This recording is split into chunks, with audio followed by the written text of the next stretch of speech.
May nakakuha, naka-treasure hunter natin ng isang elementong napakamahal. Mahal pa ito ng ilang beses sa diamond, kahit yung pinakamahal na uri ng gemstone ay posibleng matatalo pa nito. Anong klasing bato ito? Anong klasing elemento ito? Ito po ang ating pag-uusapan ngayon, kaya tutok po kayo hanggang sa matapos ang bidyong ito sapagkat napakaganda po ang ating ibabahagi sa inyo ngayong topic tungkol po sa nakuhang item ni Treasure Hunter na kakaiba. Magandang araw po sa kanilang lahat. Maayong adlaw sa inyo ang tanan diha sa Kabisayan ug Kamindanawan, na imbag na aldaw kada kayo amin mga kakabsat tayo na mga Ilocano. Assalamualaikum warahmatullahi ta'ala wabarakatuh. Luzon, Visayas, Mindanao, tayo na naman po ay magbabalik nga sa isa na naman pong napakagandang topic natin pong ibabahagi tungkol po sa nakakuha ng kakaibang items, no, na napakamahal na uri ng elemento, bato na napakamahal, no, ilang beses na mas mahal sa pinakamahal na uri ng mga gemstone. Kahit yung pinakamahal na diamonds ay matatalo po ng ganitong klasing elemento. Ano ito? Ito po ang ating pag-uusapan, no? Pero bago yan, tayo po una ay magpapasalamat sa lahat po ng ating mga subscribers, no? Mga hindi subscribers, bashers, haters, maraming salamat po sa patuloy po ninyong pagsuporta, panunood po sa aking mga videos. At sa lahat po ng hindi pa nakapag-subscribe, pakipindot na lamang po ang subscribe button sa ibaba at ang notification bell para updated po kayo sa mga susunod kong i-upload at para bilang suporta po sa aking channel. So, tayo na naman po ay magbabahagi nga sa napili na naman nating topic na pinapablog ni Treasure Hunter. Ito pong kanyang nakuhang kakaiba, no? Bakit natin nasabing kakaiba? Sapagkat bihira lang po tayong makakita ng mga ganitong klase, no? At hindi ito basta-bastang makuha ng kahit sino mang treasure hunter, no?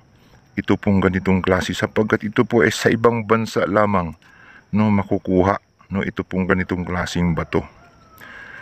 Itong mga batong ganito ay masasabi nating one of the most expensive, no, elements. At ito nga ay kabilang sa rare, no? Rare, pag sinabing rare ay binibigyang halaga ng mga nangungulikta. Ito pong tinatawag na Californium, no? Californium. Ang hirap banggitin, no? Californium. So hango po ito sa bansang California, no? Californium yung bato na ito. Ito po ay bihirang makatagpo ng ganitong klaseng bato. Kung aware kayo, pwede ninyong i-type, no, sa Google, no, at lalabas yung Californium, no, at expensive element po ito, no.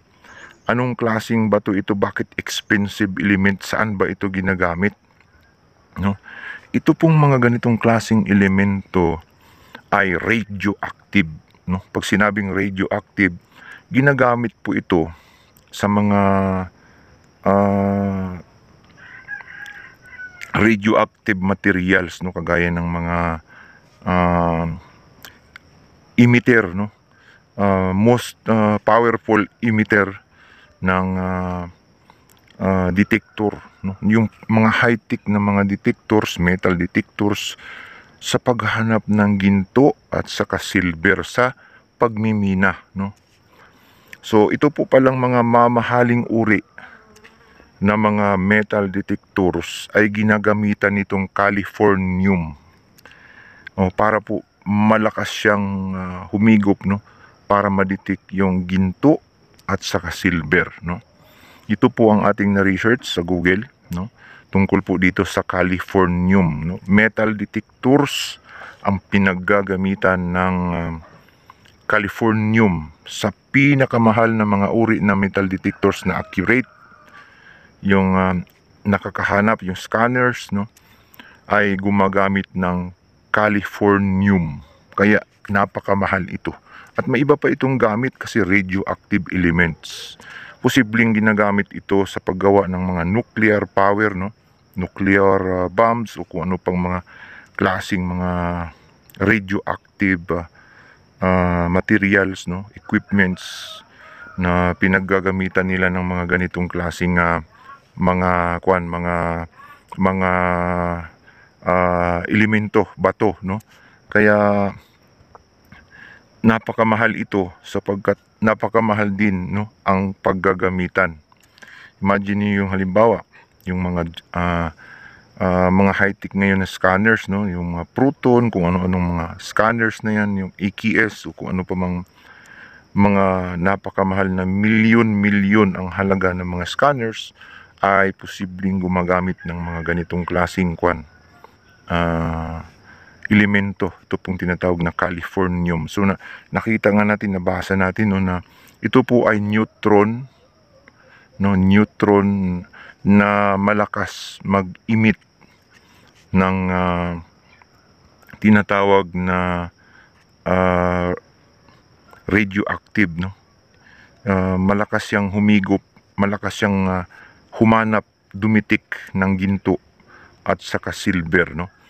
At posibleng may mahalaga pang gamit ito sa mga electronics company, no. Ito pong elementong ito.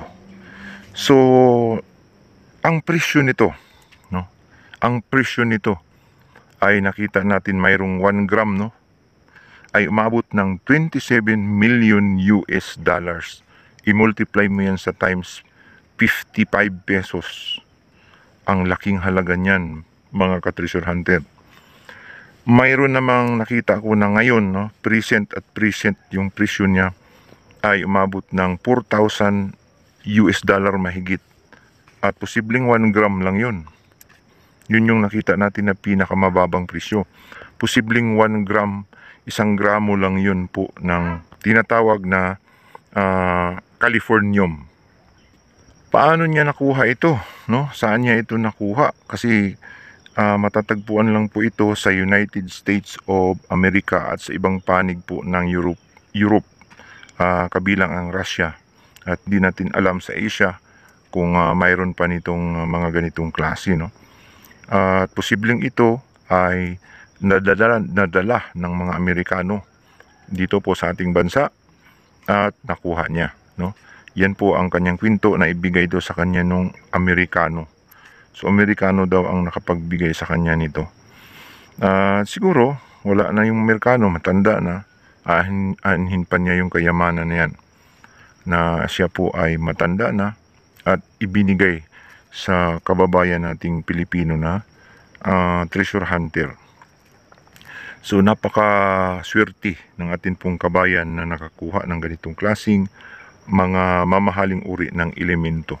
Saan ito maibenta? Ito ang pinakamahalagang question. Saan ito ibebenta? Sapagkat kahit ka mayroon ka nito, kung wala ka namang alam kung paano maibenta. So ito po ay kailangan ng laboratory examination, no? Laboratory test para po magkaroon ng papilis, no? At kung magkaroon ng papilis ay pwede nang ibenta ito. At posibleng sa laboratory test results ay may mga nakaabang dyan na mga scientist, no? Kasi ito po ay binibili ng mga kumpanyang gumagawa ng mga metal detectors, no? Gumagawa ng mga radioactive materials devices, no? At yan po ay maraming nangangailangan nito sa mga malalaking kumpanya, no? At kailangan ito ng mga Europeans, Americans, ito pong mga tinatawag na californium elements na isa po sa pinakamahal na uri ng bato, elemento, no? I-flash natin yung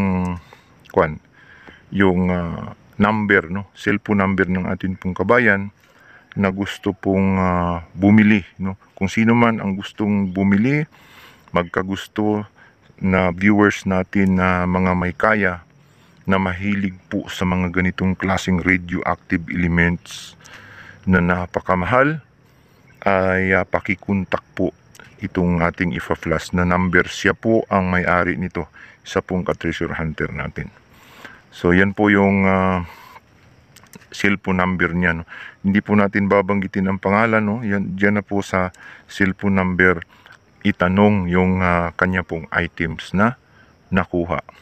Para po makasigurado kung tunay nga ito, ay pumunta sa laboratory sa University of the Philippines, no? Alam ko 3,000 plus lang ang laboratory payment, no? Diyan po sa University of the Philippines, Diliman, Quezon City po, Metro Manila. So sana po ay nag-enjoy na naman kayo sa isa na naman pong napakagandang topic po na atin pong naibahagi sa inyo tungkol po dito sa napakamahal na uri na elemento, bato na nakuha ni ka-treasure hunter, no?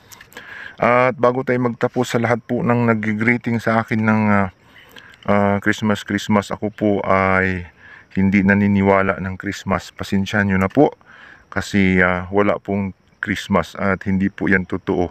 Lahat po ng mga iniimbento ng mga taong selebrasyon ay hindi po ako naniniwala, maliban sa Quran at sa mga tipan na ipinadala ng Panginoon sa atin.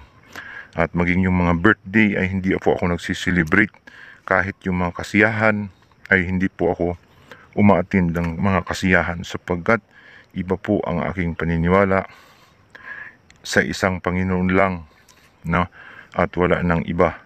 At wala akong pinaniniwala ang mga kung ano-anong selebrasyon maliban sa selebrasyon na sinabi ng mga kasulatan at mismong ginawa ng mga propeta.